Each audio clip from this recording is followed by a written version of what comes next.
কবিতাৰ শিৰোনাম তুমি কাষত থাকিলে।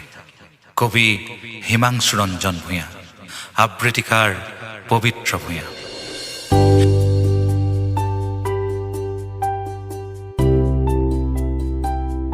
তুমি কাষত থাকিলে মোৰ পদূলিলৈ সোমাই আহে অনাকাংক্ষিত বহাগ। দুচকু চুমি যায় তেজাল কৃষ্ণচূড়া সপোনে।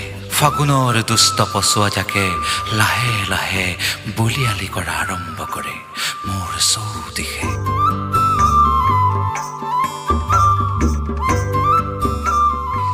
মোৰ হৃদয়ত বাজি উঠে অবুজ সুৰৰ ঝংকাৰ। মই যেন মোক আকৌ এবাৰ নকৈ আৱিষ্কাৰ কৰোঁ তুমি কাষত থাকিলে।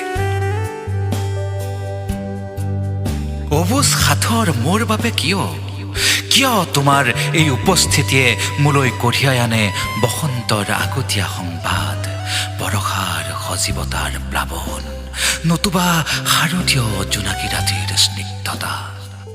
কিয় তুমি কাষত থাকিলে আবতৰীয়াকৈ ফুলি উঠে মোৰ হৃদয়ৰ ৰক্ত জবা, অথবা চকাই যায় দুষ্ট পচুৱাই।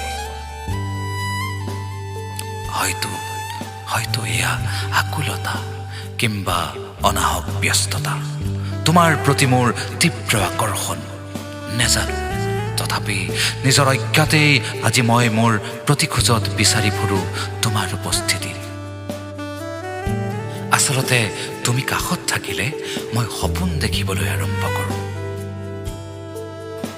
যিবোৰ সপোনে মোক ক্ষন্তেকৰ বাবে হ'লেও পাহৰাই ৰাখে বাস্তৱৰ পোৱা নোপোৱা আৰু জীয়াই থকাৰ নগ্ন সংগ্ৰামৰ হুমুনিয়া।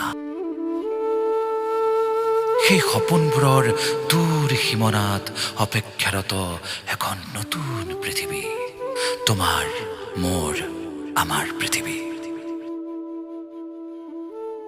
তুমি কাষত থাকিলে সৃষ্টি হয় বহু নতুন সৃষ্টি।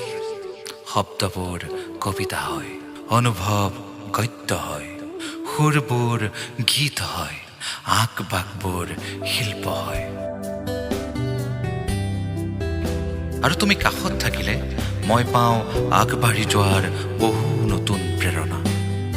সাহস পাওঁ পৰিস্থিতিৰ সৈতে যুঁজ দিয়াৰ, নহ'লে যে মই